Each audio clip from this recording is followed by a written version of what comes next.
নমস্কাৰ, আপোনালোকে চাবলৈ আৰম্ভ কৰিছে আৰকে নিউজ। এই মুহূৰ্তত দিবলৈ লৈছো অসমৰ লগতে ভাৰতৰ বিভিন্ন প্ৰান্তৰ কেইটামান গুৰুত্বপূৰ্ণ খবৰ।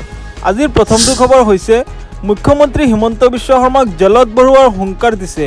এবাৰ দুবাৰ নহয় ৩৬০ বাৰ জেললৈ পঠিয়াব মুখ্যমন্ত্ৰী হিমন্ত বিশ্ব শৰ্মাক।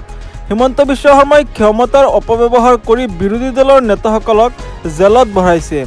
এই প্ৰতিশোধ ল'ব হিমন্ত বিশ্ব শৰ্মাৰ ওপৰত। এইবাৰ হিমন্ত বিশ্ব শৰ্মাৰ বিৰুদ্ধে সৰব হৈ এই মন্তব্য কৰিছে বিধায়ক অখিল গগৈয়ে। অখিল গগৈয়ে কৈছে, মোক ৩৬ বাৰ জেললৈ পঠিয়াইছে হিমন্ত বিশ্ব শৰ্মাই। মই হিমন্ত বিশ্ব শৰ্মাক ৩৬০ বাৰ জেললৈ পঠিয়াম। পৰৱৰ্তী খবৰ, পুনৰ ৱাকফ আইনক লৈ সৰব হৈ পৰিছে আছাদুদ্দিন ঐচি। আছাদুদ্দিন ঐচিয়ে কৈছে, মই নীতিশ কুমাৰ আৰু চিৰাগ পাছোৱানক সুধিব বিচাৰিছোঁ, যেতিয়া মন্দিৰ কমিটিত অহিন্দু সদস্য নাই তেতিয়া ৱাকফ বোৰ্ডত অমুছলমান কিয়? আছাদুদ্দিন ঐচিয়ে লগতে কৈছে, যদি কোনো অমুছলমানে মুছলমানৰ ৱাকফ বোৰ্ড চলায় তেন্তে সেয়া সংবিধানৰ ২৬ নম্বৰ অনুচ্ছেদৰ বিৰুদ্ধে।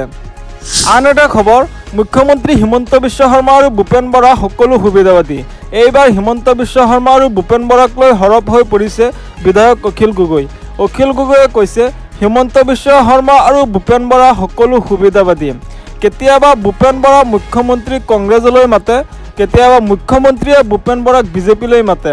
হিন্দু মুছলমানৰ ৰাজনীতি কৰা হিমন্ত বিশ্ব শৰ্মাক আমি আমাৰ ৰাইজৰ দলত কেতিয়াও নামাতো।